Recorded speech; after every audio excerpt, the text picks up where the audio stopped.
श्रुतिस्मृतिपुराणानाम् आलयं करुणालयं नमामि भगवत्पादं शङ्करं लोकशङ्करम् शङ्करं शङ्कराचार्यं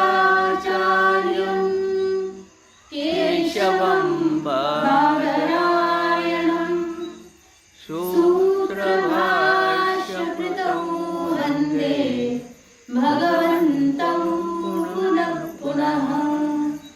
ईश्वरो गुरुरात्मेति मूर्तिभेदविभागिने व्योमवद्व्याप्तदेहाय दक्षिणामूर्तये नमः। नारायणं समारम्भां शङ्कराचार्यमध्यमाम् अस्मदाचार्यपर्यन्तां वन्दे गुरुपरम्पराम्। नमस्ते शारदे देवी काश्मीरपुरवासिनी त्वामहं प्रार्थये नित्यं विद्यादानं च देहि ब्रह्मस्वरूपा परमा ज्योतिरूपा सनातनी सर्वविद्याधिदेवी तस्यै वाण्यै नमो नमः। सच्चिदानन्दरूपाय विश्वोत्पत्त्यादिहेतवे तापत्रयविनाशाय श्रीकृष्णाय वयं नमः। यं प्रव्रजन्तमनुपेतमपेतकृत्यं द्वैपायनो विरहकातर आजुहाव पुत्रेति तन्मयतया सर्वोऽभिनेदुः तं सर्वभूतहृदयं मुनिमानतोऽस्मि।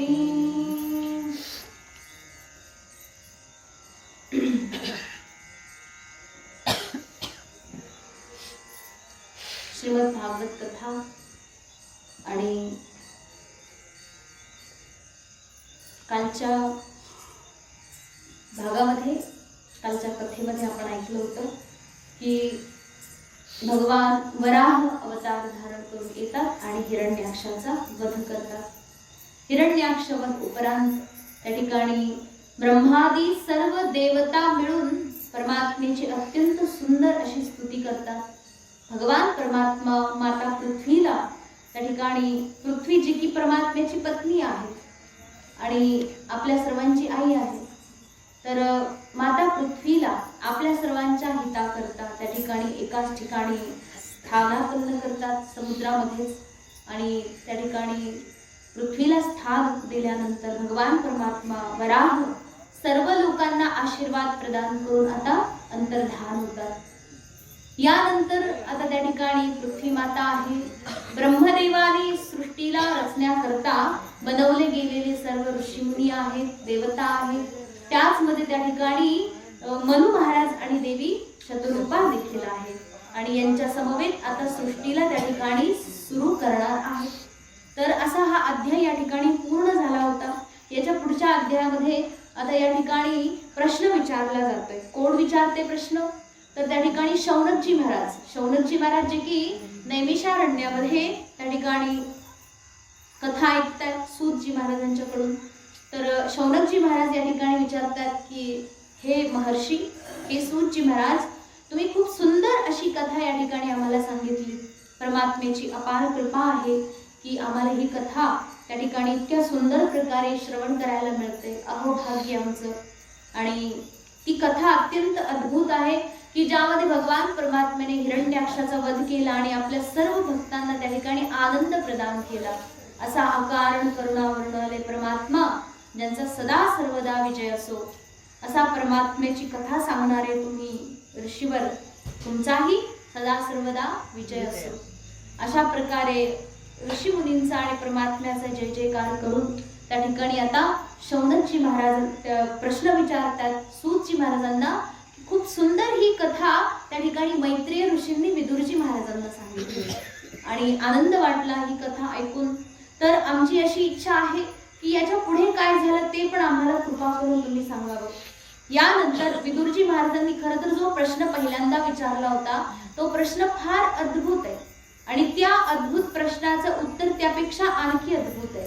कारण उत्तर आहे म्हणून तर त्या प्रश्नाची सार्थकता आहे। प्रश्न काही असो परंतु त्या प्रश्नाचं त्या ठिकाणी उत्तर जे आहे अत्यंत महत्त्वपूर्ण आहे आणि हा प्रश्न इतका सुंदर होता, ज्या प्रश्नाचं उत्तर इतक्या सुंदर प्रकारे त्या ठिकाणी मैत्रेय ऋषींनी दिलेलं आहे आणि खूप सुंदर वाटलं। तर कृपा करून आता ते सांगा। याच्यानंतर हे उत्तर ऐकल्यानंतर विदुरजी महाराजांनी परत पुढे काय विचारलं, कारण विदुर महाराज तर कोणी साधारण व्यक्ती नाहीये, परमात्म्याचे एकनिष्ठ आहेत, भक्त आहेत, शिवाय महात्मा आहेत। आणि विदुर महाराजांची कथा तर आपण ऐकलीच आहे। कोण होते ते? मांडव्य ऋषींच्या शापामुळे यमराजाला दासी पुत्र म्हणून जन्माला यावं लागलं, तेच हे विदुरजी आहेत। म्हणजे हे साक्षात यमराज आहेत। यमराजाकडे आत्मस्वरूपाचं ज्ञान आहे म्हणून तर ते नचिकेत्याला देऊ शकले। यमराज स्वतः जीवनमुक्त महात्मा आहेत, तर त्यांचाच अवतार हे विदुरजी महाराज आहेत। मग विदुर महाराज कोणी काही साधारण व्यक्ती नाही आणि अशा प्रकारे हे विदुर ज्यांचं की वैराग्य सांगितलं गेलं, यामध्ये वर्णन केलं की बघा सगळं काही होतं, साक्षात व्यासदेवांचे पुत्र आहेत ते। व्यासदेवांचे पुत्र म्हणजे काय बघा, पुत्र म्हणजे पित्याचा एक अवतार आहे। पिता स्वतःला त्या ठिकाणी पुत्र रूपाने उत्पन्न करतो, पिता स्वतःच असतो। तर या ठिकाणी सांगितलंय की भगवान व्यासांचे जे काही गुण आहेत या सर्व गुणांनी संपन्न विदुरजी महाराज सुद्धा होते, कारण की पित्याप्रमाणेच ते त्या ठिकाणी अवतरित झालेले होते।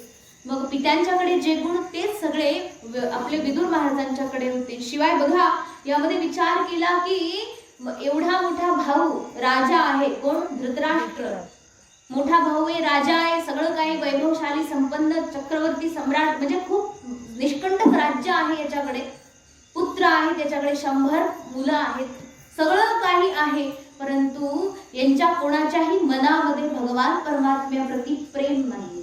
म्हणून अशा सगळ्या लोकांना एका क्षणात ज्याने त्याग केलं असे विदुरजी। बघा सगळं काही होतं परंतु जिथे भगवान परमात्म्याविषयी प्रेम नाही ते माणसं आपले नाही। बघा आपण कोणाकोणाला धरून ठेवतोय, मग विचार करा, ज्यांना आपण आपलं आपलं म्हणतोय ना त्यांच्या मनात खरोखर देवाविषयी प्रेम आहे का? मग ज्यांच्या मनात देवाविषयी प्रेम आहे तेच खरे आपले सोयरे आहेत, आहे की नाही? भगवान परमात्म्याच्या संबंधी जे कोणी येतात, कारण पिता कोण आहे आपला? भगवान परमात्मा पिता आहे, माता रुक्मिणी आपली आई आहे, भगवान विठ्ठल आपला पिता आहे आणि यांच्यावर ज्यांचं प्रेम आहे ते आपले कोण आहेत? भाऊबंद आहेत, आहे की नाही? बघा रामायणामध्ये एक गोष्ट आहे, ती फार सुंदर गोष्ट आहे। एकदा असं झालं की हनुमानजी महाराज जातात कुठे? लंकेमध्ये गेले, कशा करता? माता सीतेला शोधण्याकरता। बरं गेल्यानंतर त्यांनी काय पाहिलं? बरं मंदिर सगळीकडे घराघरामध्ये फिरून फिरून पाहिलं, सगळीकडे पाहिलं, कुठे सीता माता पाहायला मिळाली नाही। मग सीता मातेला त्यांनी कधी पाहिलंच नव्हतं, मग ओळखणार कसं नाही का?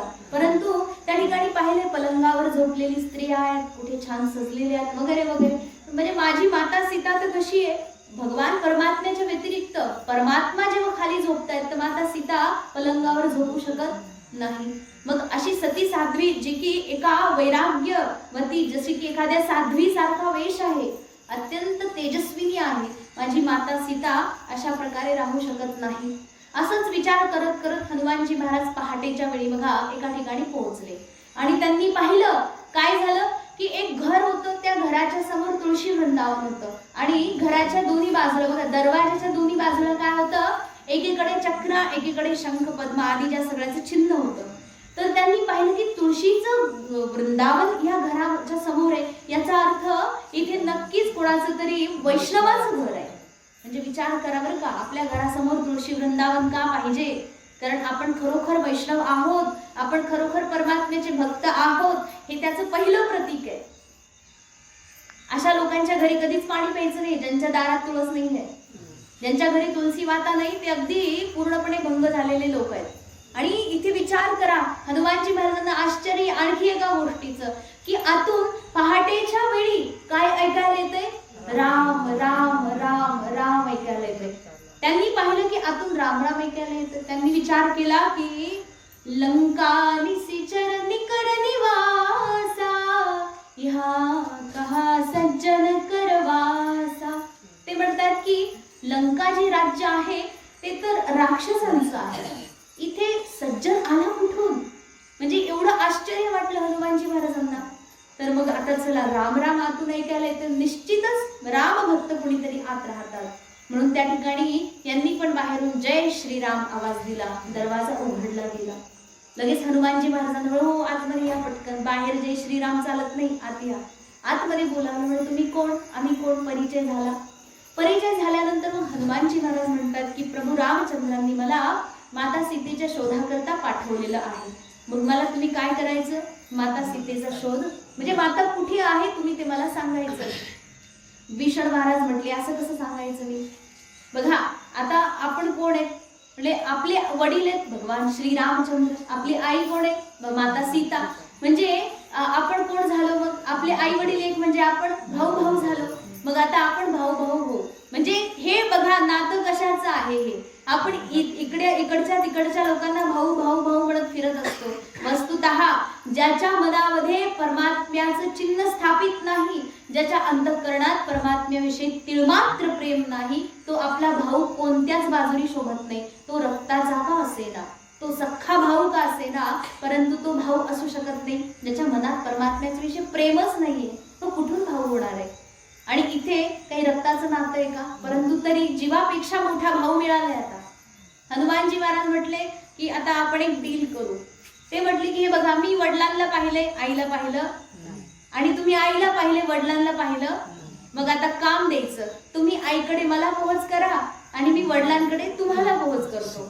म्हणजे भाऊ भाऊ जे इतकं सुंदर प्रेम स्थापित होते यामध्ये. बघा हे आध्यात्मिक जगाचं असलेलं हे नातं आहे. आपण हे सोयरे कसे आहोत? ते एक अभंग आहे ना, रखुमाईचा पती सोयरिया, काय सदा माझे डोळे जळव तुझी मूर्ती, रखुमाईचा पती सोयरिया. म्हणजे रखुमाईचा पती, मातेला घेतले बघा. आई सोबतच आपलं जास्त गणगोत असतं, वडिलांपेक्षा ना आईचे नातेवाईक जास्त असतं. त्याच्यामुळे पहिले इथे सांगितलं रखुमाई म्हणजे आपली आई आहे ना, तर आईचं उदाहरण देऊन इथे महाराजांनी सांगितलं की माता जी आहे तिच्यापासून सगळं पसरलेलं हे जे गणगोत आहे, ज्यांचं की परमात्म्यावर अपार प्रेम आहे, ते सगळे माझे कोण आहेत? सोयरे आहेत. त्यांच्या व्यतिरिक्त बाकी सगळे कोण? माझे कोणीच नाही. हे नातं आहे. आणि हे ज्या लोकांनी जपलं त्यांचेच फक्त ग्रहणीय आहेत.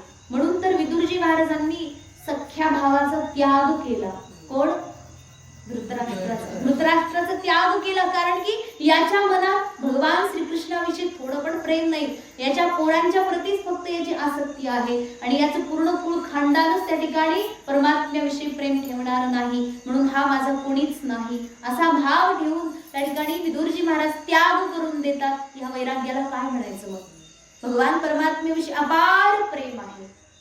मग अशा प्रकारे हे विदुरजी महाराज फार मोठे महात्मा आहेत, त्यांच्याविषयी काय सांगायचं. आणि मग त्यांनी ही जी कथा सुरू केली, खरं तर त्यांना सगळं माहित आहे, तथापि ती कथा ऐकून ऐकून ऐकून आनंद मिळतो आणि त्या आनंदातून परमात्म्याची अनुभूती दृढ होते, स्थिर होते. चित्त अंतःकरण जे आहे अत्यंत दृढीकृत होतं परमात्म्याच्या प्रती. त्या प्रेमाची निरंतर वर्धमान भक्ती आपल्याला मिळते. मग अशा प्रकारे ते विदुरजी महाराज इतके सुंदर प्रश्न विचारतात की त्या प्रश्नाची उत्तर ऐकायला आम्हाला खूप आनंद वाटतो. मग याच्यानंतर विदुरजी महाराजांचं महात्म्य, त्यांच्या प्रश्नाचं महात्म्य करण्याकरता इतकं सुंदर त्या ठिकाणी त्यांची स्तुती केली. मग अशा प्रकारे पुढे म्हणाले की मग विदुरजी महाराजांनी काय प्रश्न विचारला. तर त्या प्रश्नाला या ठिकाणी सुरुवात करून पुढे सांगतात की मग विदुर महाराज म्हणतात की ते ब्रह्मा जे आहेत त्यांनी आता पुढे सृष्टीला उत्पन्न करण्याकरता काय केलं. बरं, त्यांनी या ठिकाणी मनु महाराजांना शतरूपेला बनवलं, ऋषीमुनींना बनवलं. तर या सगळ्यांनी मिळून काय केलं, सृष्टीची रचना करायला सुरुवात केली. मग या सगळ्यांनी आपल्या आपल्या पत्नीला घेऊन त्या ठिकाणी सृष्टी रचायला सुरुवात केली का त्यांनी एकट्यानेच सृष्टीला रचायला सुरुवात केली का सगळे ऋषीमुनी एकत्र आले आणि मग त्यांनी सृष्टी रचायला सुरुवात केली. नेमकं काय झालं, याच्या पुढे त्यांनी कशा प्रकारे हे रचना केलेली आहे, कृपा करून आम्हाला सांगावं. अशा प्रकारचा प्रश्न असता त्याचं उत्तर त्या ठिकाणी मैत्रेय ऋषी सांगतात की महाराज, त्या ठिकाणी असं आहे की जी मूळ प्रकृती आहे भगवान परमात्म्याची आल्हादिनी शक्ती, जिच्यामध्ये क्षोभ उत्पन्न झाला, ही औपाधिक रूपाने भगवान परमात्माच आहे. वस्तुतः प्रकृती स्वतंत्रपणे कार्य करू शकत नाही. भगवान परमात्म्याच्या अध्यक्षतेशिवाय ती प्रकृती एकटी कार्यरत नसते. तर परमात्माही त्या प्रकृतीची उपाधी धारण करतात आणि तीच जी प्रकृती आहे जिच्यामध्ये क्षोभ उत्पन्न होतो, अंगांगी भाव येतो. तर ते जे 3 गुण आहेत त्याच्यामधली जी की रजप्रधान जी प्रकृती आहे त्यामधून महत्त्व उत्पन्न झालं. महत्त्व म्हणजे साध्या भाषेत बुद्धी. तर महत्त्व उत्पन्न झालं आणि हे जे महत्त्व आहे त्याच्यापासून सात्विक, राजसिक आणि तामसिक असे 3 प्रकारचे अहंकार तयार झाले. यानंतर हे जे अहंकार आहे त्यांच्यापासून 5 तत्वाचे वर्ग तयार झाले. 5 तत्वाचे वर्ग म्हणजे सगळ्यात पहिलं त्या ठिकाणी पंचतन्मात्रा. कोणते कोणते? शब्द, स्पर्श, रूप, रस आणि गंध, हे पंचतन्मात्रा आहेत. या पंचतन्मात्रांचे पंचमहाभूत आकाश, वायू, अग्नी, जल आणि पृथ्वी. यानंतर त्या ठिकाणी सांगितले की पंचज्ञानेंद्रिय, यांच्यापासून पंचज्ञानेंद्रिय उत्पन्न झाले. कोणते कोणते? श्रवणेंद्रिय, त्यानंतर स्पर्शेंद्रिय, दर्शनेंद्रिय, रसनेंद्रिय आणि घ्राणेंद्रिय. यानंतर पंचकर्मेंद्रिय, वाक्, पाणी, पाद, उपस्थानी, पायू, अशा प्रकारचे पंचकर्मेंद्रिय उत्पन्न झाले. आणि यानंतर त्या ठिकाणी पंच ज्ञानेंद्रियांचे, पंचकर्मेंद्रियांचे हे जे काही देवता आहेत, या सर्वांचे जे देवता आहेत त्यांची उत्पत्ती त्या ठिकाणी झालेली आहे. अशा प्रकारे ही सगळी उत्पत्ती झाली आणि त्यानंतर त्या ठिकाणी यांच्या मिलित अंशापासून, बघा या सर्वांच्या मिलित अंशापासून एक सुवर्ण वर्ण म्हणजे सोन्याचा रंग ज्याचा आहे अशा प्रकारचे एक अंड तयार झालं.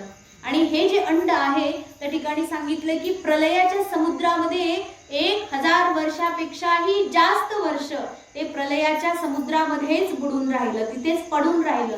ते अंड तसंच पडलेलं होतं.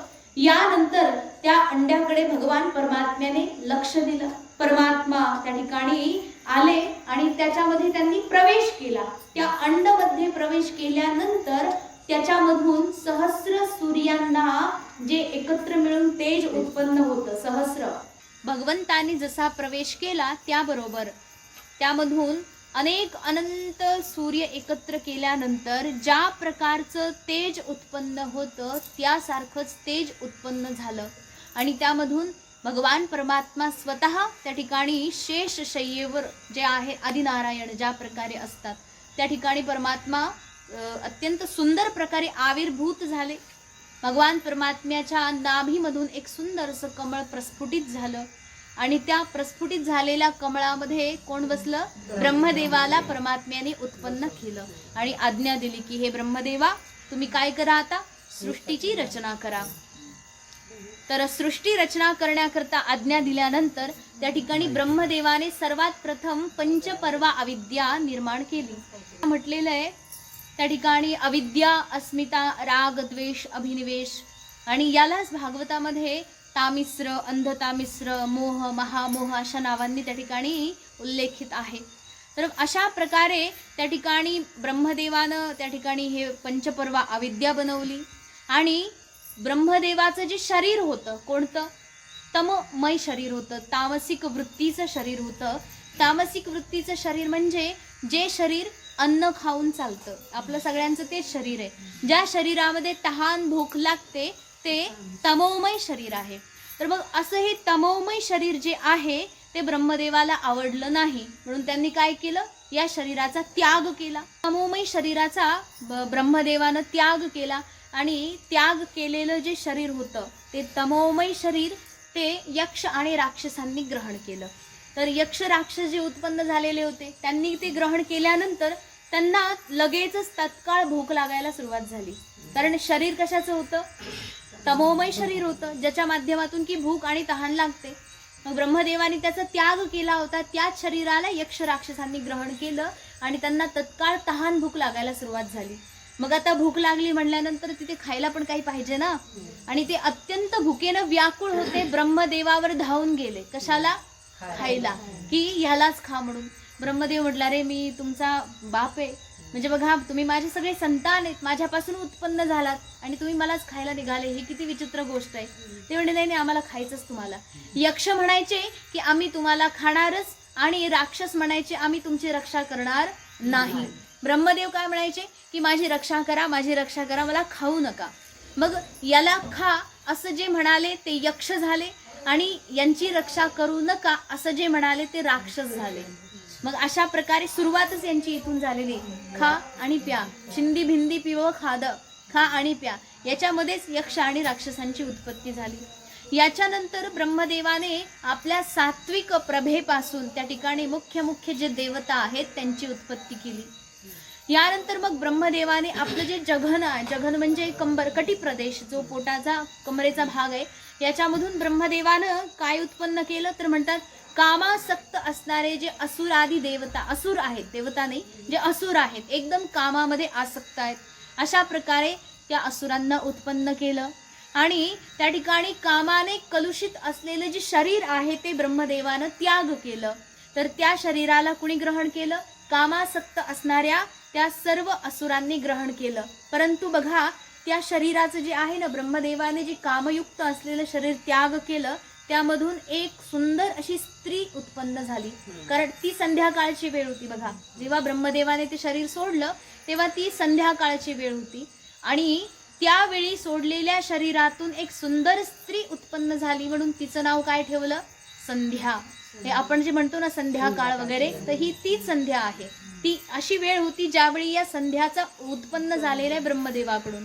तर मग ती जी संध्या आहे ती अत्यंत सुंदरी होती, परम सुंदरी स्त्री होती, आणि तिच्या सौंदर्याला पाहून हे सगळे कामासक्त असणारे असुर लोक अत्यंत मोहित झाले, फार प्रचंड मोहित झाले, आणि तिची स्तुती करायचे, खूप अनेक प्रकारे स्तुती करायचे की ही नारी किती सुंदर दिसते, तिचं संपूर्ण शरीर, अंगावयव जे आहे, शरीराची जी कांती आहे आणि मुखमंडळावरची जी प्रसन्नता आणि तेज आहे ते अत्यंत सुंदर आहे. अनेक प्रकारे या ठिकाणी त्या सुंदरीची स्तुती त्या ठिकाणी या असुरांनी केलेली, ज्याचं वर्णन या ठिकाणी केलंय. तर ते म्हणाले की हे देवी, तुम्ही अशा प्रकारे चालताय, तुमचं चालणं वगैरे जे आहे त्यातून आमचं मन जे अत्यंत काय होऊन जाते, विचलित होऊन जाते. आणि कामासक्त हे लोक आहेत, कामासक्त लोकांच्या मध्ये ही एकटी तरुणी एकदम निर्भयासारखी, एकदम अजिबात भीतीच वाटत नाही या प्रकारे चाललेली आहे.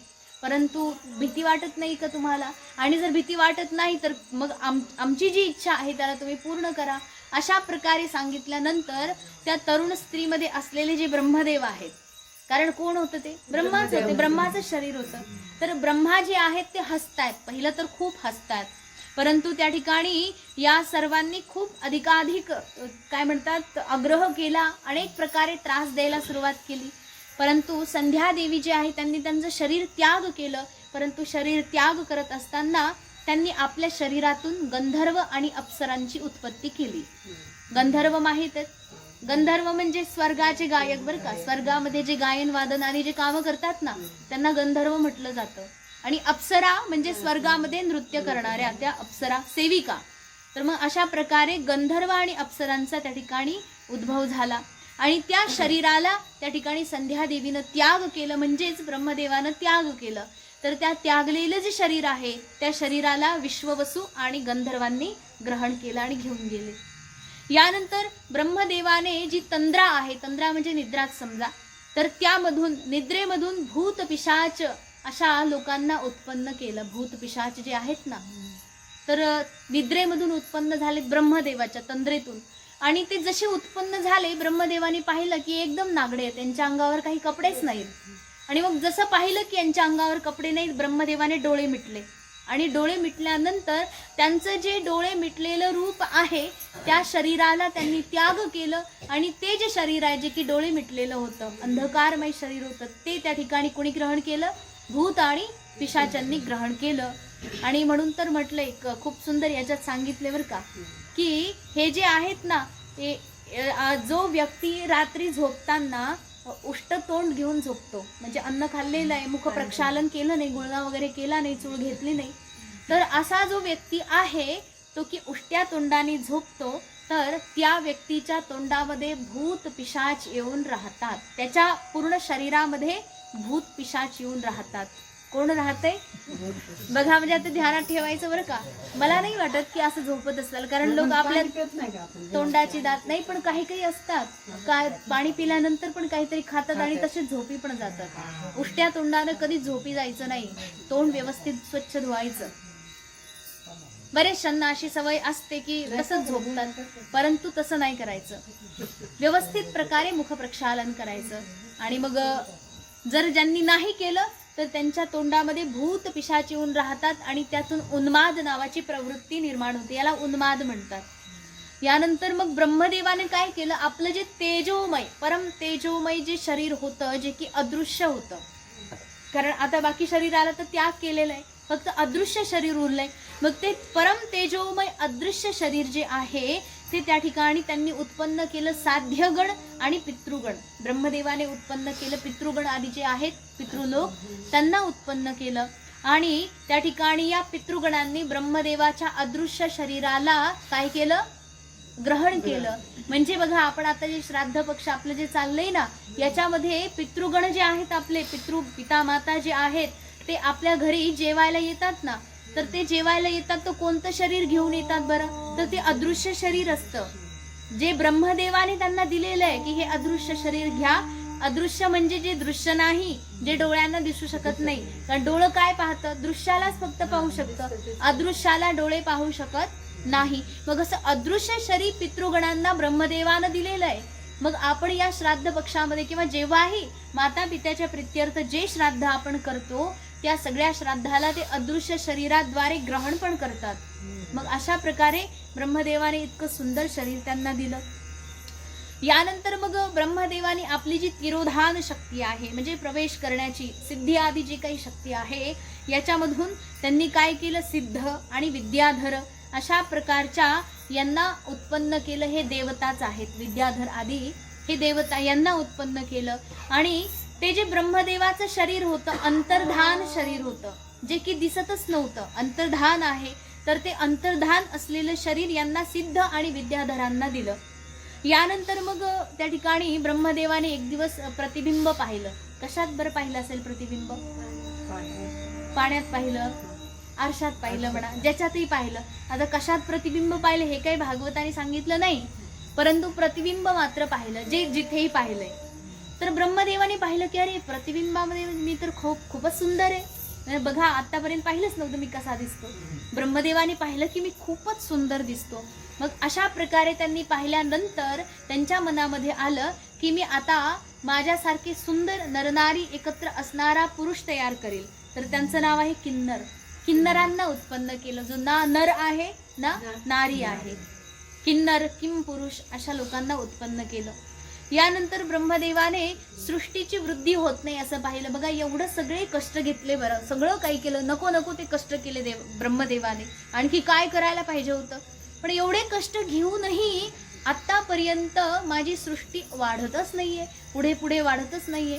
हे का होत नाही त्याच्यासाठी चिंता करतात ब्रह्मदेव. बघा म्हणजे आपण म्हणतो की मी एवढे कष्ट करतोय आणि मला अजून काहीच मिळत नाही, हेच मिळत नाही, असंच होत नाही, तसंच होत नाही. परंतु विचार करा, ज्या ठिकाणी ब्रह्मदेवालाही एखादं काम फार अवघड जात असेल तर आपण तर खूप साधारण लोक आहेत, म्हणून प्रयत्न सोडून देणं योग्य नाही. इथून आपल्याला हे शिकायला मिळतं की एवढं प्रयत्न, एवढे काही कष्ट घेतले, ब्रह्मदेवाकडे असीम अमाप असं सामर्थ्य होतं, कारण की ब्रह्मदेवाच्या आतमध्ये साक्षात परमात्मा निवास करून या सगळ्या सृष्टीला उत्पन्न करत होते. मग एवढं सगळं सामर्थ्य असूनही ब्रह्मदेव विचार करतात की एवढे कष्ट घेऊनही माझ्याकडून हे सगळं उत्पन्न का होत नाही, झालेलं उत्पन्न जे आहे ते वाढत का नाही. अशा चिंतेमध्ये त्या ठिकाणी ब्रह्मदेवानं काय केलं, पडून घेतलं. आपण कधी कधी करतो ना, थकून गेलो, एवढे सगळे कष्ट केले, म्हणजे थकणं म्हणजे शारीरिक नव्हे, मानसिक थकवा पण येतो कधी कधी. माणूस काय करतो, पडून घेतो आरामशीर, जाऊ दे सगळं गेलं मातीत, पडून घेतो. ब्रह्मदेव म्हणजे गेलं सगळं, जाऊ द्या आता मी पडून घेतो आरामशीर. ब्रह्मदेवाने हात पाय पसरून दिले चहूकडं आणि पडून घेतलं. तर अशा प्रकारे पडून घेतल्यानंतर त्यांना कंटाळा आला, क्रोध आला की हे काय आहे, मी या शरीरातून काय करतोय, आतापर्यंत भोगच घेतलेला आहे, म्हणून हे भोगमय जे शरीर आहे हे माझ्या कामाचं नाही. म्हणून त्या भोगमय शरीराला ब्रह्मदेवाने अत्यंत क्रोधवशात त्याग करून दिलं. मग त्यांच्या शरीरातून बघा, मोठे मोठे केस होते, ब्रह्मदेव दाढीवाले होते, मोठे मोठे केस होते अंगावरती. तर मोठे मोठे जे केस आहेत ते सगळे केस गळून पडले, बरेच केस असे सगळे खाली गळून पडले. मग ब्रह्मदेवाचे गळालेले जे केस आहेत त्या ठिकाणी ब्रह्मदेवाने हातपाय जसे संकुचित केले होते ना, शरीराला संकुचित केलं, पुढे सोडलं, अशा प्रकारे जे आहे त्यातून त्या ठिकाणी केस गळाले होते. तर ब्रह्मदेवाने हातपाय असे संकुचित केल्यामुळे संकुचित प्राणी उत्पन्न झाले त्या केसापासून. ते म्हणजे अही जाती आहे. अही म्हणजे साप, नाग वगैरे जे आहेत ना, क्रूर स्वभाव ज्यांचा आहे, अशा प्रकारचे जे की आपल्या शरीराला संकुचित पण करतात, प्रसारित पण करतात, अशा प्रकारचे हे नाग आणि साप. नागांमध्ये आणखी विशेष सांगितलं की तोंडाच्या बाजूला ते उंच असा फणा करतील आणि त्यांचं जे तोंड आहे ते पसरट असं असेल. तर नागाचं असतं ना, तुम्ही पाहिलंय नाग, पाहिलंय सर्वांनी? आम्ही दर महिन्याला पाहतो, नाग कायमच असतो. तर ते शास्त्रामध्ये जे सांगितले बघा, उपनिषदामध्ये, पुराणामध्ये या सगळ्याचा उल्लेख आहे. तर ते प्रत्यक्षात पण पाहिले तर बरोबर वाटतंय, हा किती सुंदर ते भगवंतानी बनवलेलं आहे. तर ब्रह्मदेवाच्या दाढीचे केस जे आहे, दाढीचे अंगावरचे जे केस आहेत ना, त्या केसापासून हे नाग, साप वगैरे तयार झालेले आहेत. यानंतर मग एकदा असं झालं, ब्रह्मदेवाला असं वाटलं, फार कृतकृत्य झाल्यासारखं वाटलं की मी रचली सृष्टी, फार छान वाटलं, कृतकृत्य वाटलं. तर समाधान, कृतकृत्य म्हणजे समाधानी असणं, म्हणजे जे झालं ते खूप चांगलं झालं असं समाधानकारक निर्णय ज्यातून येतो. तर मग अशा प्रकारे ते समाधानी होते, म्हणून त्यांनी मनामध्ये एक चिंतन केलं आणि मनामधूनच त्यांनी एक पुरुष उत्पन्न केला, त्यांचं नाव ठेवलं मनु, मनामधून उत्पन्न केला. तर अशा प्रकारचे 14 मनू त्यांनी उत्पन्न केले. त्या 14 मनूंचे नावं वेगळे वेगळे आहेत. आणि ब्रह्मदेवानं त्याच क्षणी पुरुषाच्या आकृतीचं जे शरीर होतं त्यांनी त्याग केलं आणि त्या पुरुषाकृती शरीराला ग्रहण कुणी केलं? मनु महाराजांनी. म्हणून जशी पुरुषाची आकृती आहे ती मनुष्याची आहे, जी की ब्रह्मदेवाकडूनच आलेली आहे. मग मनु महाराजांनी त्या पुरुषाकार शरीराला ग्रहण केलं. यानंतर मग त्या ठिकाणी ब्रह्मदेवाने ध्यान केलं, आता समाधिस्थ झाले. संपूर्ण इंद्रियांना, संपूर्ण त्या ठिकाणी मनाला, बुद्धीला, अहंकाराला, चित्ताला, सगळ्याला एकाग्र केलं. एकदम ध्यानस्थ वृत्तीमध्ये एकाग्र करून त्यांनी संपूर्ण सर्वांना संयमित करून या ठिकाणी ऋषी लोकांची उत्पत्ती केली, ऋषी मुनींची. बघा, कुठे ब्रह्मदेवाने झोपेत उत्पत्ती केली, कोणाची कमरेतून, कोणाची कुठून, कोणाची मांडीवरून, कोणाची हातातून, सगळ्यांची उत्पत्ती केली. आणि ज्यावेळी ब्रह्मदेवाला कुठलं ध्यान वगैरे करायची गरज पडली नव्हती, इंद्रियांना संयमित करायची पण गरज पडली नव्हती, परंतु आता कोणाला बनवतात? ऋषीमुनींना बनवतात. आणि ते ऋषीमुनी जे की जगाचा फार मोठा आधार आहे, संत महात्मा जे की दुसऱ्यांना उपदेश देतात, ते स्वतः किती उपदेशामध्ये बसतात हे जास्त महत्त्वाचं आहे. मग या ठिकाणी ब्रह्मदेवाने स्वतःला ध्यान केलं. ध्यान करून समाधी स्थितीमध्ये, समाधी, योग, ऐश्वर्य, तप, विद्या, वैराग्य अशा प्रकारे युक्त असलेलं दिव्य दिव्य शरीर त्या ठिकाणी उत्पन्न केलं. तेच म्हणजे ऋषीमुनी आहेत, ज्यांच्याकडे काय आहे?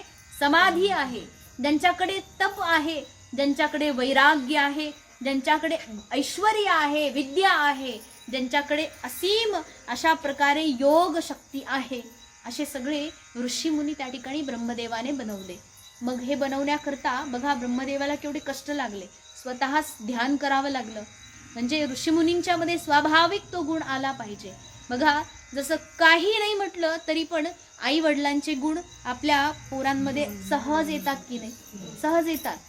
बघा, नुसतं शरीराने नाही बरं का, त्यांच्या वागण्यामधून, बोलण्यामधून, चालण्यामधून, पाहण्यामधून, खाण्यापिण्यामधून सुद्धा त्यांच्या आईवडिलांचे थोडे थोडे गुण, थोडे का होईना, नक्की दिसतात. आणि त्या व्यक्तीनं ते गुण कितीही बदलायचं पाहिलं, किती आपण याला बदलून अशा प्रकारे करून तसं करू असा विचार केला, तरीही ते गुण मरेपर्यंत नकळतही बदलत नाही. आपण जर काय म्हणतात नाटक केलं बदलायचं, पण नाटक किती वेळ करू शकतो माणूस? शेवटी आपल्या वास्तविक स्थितीमध्ये कधीतरी यावंच लागतं त्याला. नकळत स्थितीमध्ये तो येतोच बरोबर आपल्या वास्तविकतेमध्ये. तर बघा, जसं आई वडिलांचे गुण मुलांमध्ये येतात, तसंच ब्रह्मदेवाचे जे गुण आहेत ते सगळेच त्यांच्या मुलांमध्ये आहेत. म्हणजे आपण सगळे जे आहेत हे सगळे परमात्म्याचे पोरं आहोत, भगवंताचे अंश आहोत. मग परमात्म्याचे अंश असल्यामुळे परमात्म्याच्या ठिकाणी जे आहे ते सगळं अंश मात्र का होईना आपल्या सर्वांच्या मध्ये जसंच्या तसं आहे. आणि तेच म्हणजे काय, भगवंताचे 6 गुण, बस षडभग जे म्हटलेले आहे ना, ऐश्वर्यस्य समग्रस्य धर्मस्य यशश्रियः ज्ञान वैराग्य आदी जे आहेत 6 भग, जे की या 6 भगांनी भगवान परमात्मा परिपूर्ण आहेत. आणि तेच भग आपल्यामध्ये अंश अंश अंश मात्र्याने आहेत, थोडे थोडे थोडे आहेत, परिपूर्ण नाही. मग या ठिकाणी जसं ब्रह्मदेवाने त्यांच्या आंतरिक स्थिती जशी आहे त्याच प्रकारे मुलांना उत्पन्न करायचे. जो पुत्र आपल्याला जसा उत्पन्न करायचा आहे त्यावेळी तशी आंतरिक स्थिती असली पाहिजे. तुम्हाला जर फार धर्मात्मा, खूप आचरण सुंदर करणारा, समाजसेवी असणारा, स्वभावाने चांगला असणारा, कष्टाळू असणारा वगैरे वगैरे चांगल्या गुणांचा मुलगा पाहिजे असेल तर तुम्हाला स्वतःला ते आचरण त्यावेळी करावं लागेल जेव्हा तुम्ही त्याला उत्पन्न करताय. मग आचरण फक्त आईने नसतं करायचं बरं का. 100% मुलगा आहे तर 50% आईचा आणि 50% वडिलांचा आहे ना. मग त्याच्यामध्ये तुम्ही सगळ्यांनीही त्या प्रकारचं आचरण केलं पाहिजे. जर पुत्र चांगला पाहिजे तर मला हे आचरण केलं पाहिजे. आणि तुम्ही जर म्हणले आमचं प्रोडक्ट खराब निघलं, तुम्ही विचार करा ना, मुलगा जर बिघडलेला आहे तर तुम्ही स्वतः विचार करायचा की मी याला उत्पन्न करताना नक्कीच खराब खराब गोष्टी करत होतो, खराब खराब विचार करत होतो, म्हणूनच अशा प्रकारे संतती उत्पन्न झालेली आहे. ब्रह्मदेवाने विचार केला की मला आता कुणी भूत पिशाच बनवायचे नाही, यक्ष राक्षस बनवायचे नाही, तर मला कोण बनवायचे? ऋषीमुनी बनवायचे. मग ब्रह्मदेवाने काय केलं? तप केलं, साधना केली, समाधी स्थितीमध्ये गेले, सगळ्या इंद्रियांना संयमित करून त्या ठिकाणी आपल्या एका मानसिक शक्तीद्वारेच ऋषीमुनींना उत्पन्न केलं. जे की ऋषीमुनी संपूर्ण चराचराच्या भूत भविष्य वर्तमानाचं ज्ञान ठेवतात. ज्या ऋषीमुनींना मंत्रद्रष्टा म्हटलं जातं. बघा, मंत्र म्हणजे काय? वेद आहेत. वेदामध्ये 1,00,000 ऋचा आहेत. या 1,00,000 ऋचा कुठे काय लिहून ठेवल्या होत्या का? अजिबात नाही. ह्या सगळ्या ऋचांना ब्रह्मदेवाला भगवंताने दिलं. परंतु ब्रह्मदेवाने ऋषीमुनींना कसं दिलं? तर त्यांना सांगितलं तुम्ही जाऊन तप करा, साधना करा. आणि ज्या ऋषीमुनींनी साधना केली, तपस्या केली, त्या ऋषीमुनींच्या मनामध्ये ते मंत्र आपोआप प्रकट झाले. त्या ठिकाणी त्यांना कोणी पुस्तक घेऊन रटत बसा, वाचत बसा असं झालं नाही. त्यांच्या अंतःकरणात ते मंत्र आपोआप प्रकट झाले. त्या मंत्राला त्यांनी पाहिलं आपल्या अंतःकरणात, म्हणून त्यांना मंत्रद्रष्टा म्हटलं जातं. आणि हा अधिकार केवळ ऋषीमुनींच्याकडे आहे, कुणी सामान्य व्यक्तीकडे कदापि असू शकत नाही.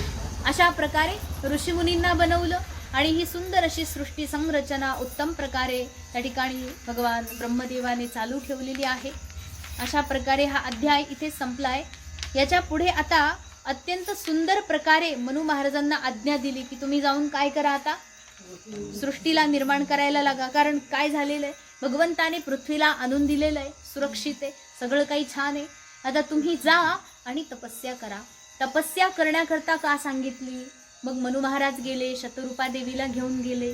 त्यांनी काय केलं पुढे? त्यांचे किती संतान झाले, कोण कोण झाले, त्यांचं कसं राज्य विस्तार झालं, अशा प्रकारचा हा जो प्रश्न आहे या ठिकाणी विदुर महाराजांनी मैत्रेय ऋषींना विचारला. आता त्याचं जे उत्तर आहे मैत्रेय ऋषी आपल्याला उद्या देतील. झालेली सेवा भगवत चरणी समर्पित करू आणि वाणीला विराम देऊ.